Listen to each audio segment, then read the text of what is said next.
জ্বালানি তেলের তীব্র সংকটে রাজধানীবাসী। বেশিরভাগ পাম্পেই মিলছে না তেল।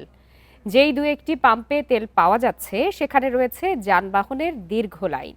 রেশনিং পদ্ধতিতে তেল নিতে অপেক্ষা করতে হচ্ছে 4 থেকে 8 ঘন্টা পর্যন্ত। এদিকে পরীক্ষামূলকভাবে চালু করা ডিজিটাল ফুয়েল কার্ড নিয়েও রয়েছে নানা অভিযোগ। রাজধানীর বেশিরভাগ ফিলিং স্টেশনের চিত্র প্রায় একই রকম। অপেক্ষমান গাড়ির সারি আর জ্বালানি সংকটে বন্ধ সরবরাহ। কিছু পাম্পে জ্বালানি সরবরাহ বহাল থাকলেও দীর্ঘ লাইনে দাঁড়াতে হচ্ছে গ্রাহকদের। মিলছে যৎসামান্য তেল। বেশি বিপাকে বাইক রাইডার ও অফিসগামী মানুষ।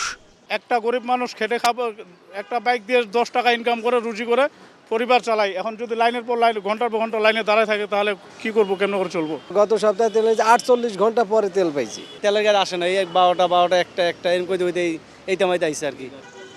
রাজধানীর বেশ কিছু স্থানে অপেক্ষমান যানবাহনের কারণে সৃষ্টি হচ্ছে যানজটের।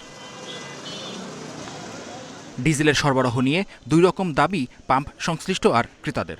ডিজেল 5 দিন ধরে আমরা পাচ্ছি না।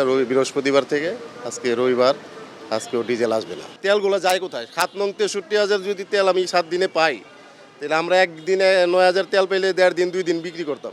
সেই তেল একদিনে 5 ঘন্টায় তেল শেষ হয়ে যায়। এটাও একটা চিন্তার বিষয়।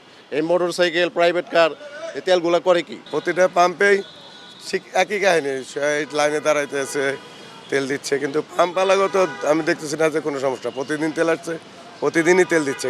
এদিকে জ্বালানির সুষ্ঠু ব্যবহার নিশ্চিত করতে পরীক্ষামূলকভাবে চালু করা কিউআর কোড সম্বলিত ডিজিটাল ফুয়েল কার্ডের কার্যক্রম নিয়ে উঠেছে অভিযোগ।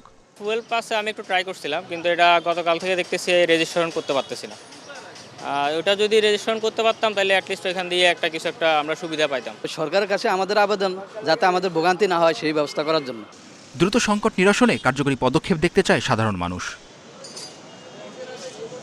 শিকদার মেহেদী, ইন্ডিপেন্ডেন্ট নিউজ, ঢাকা।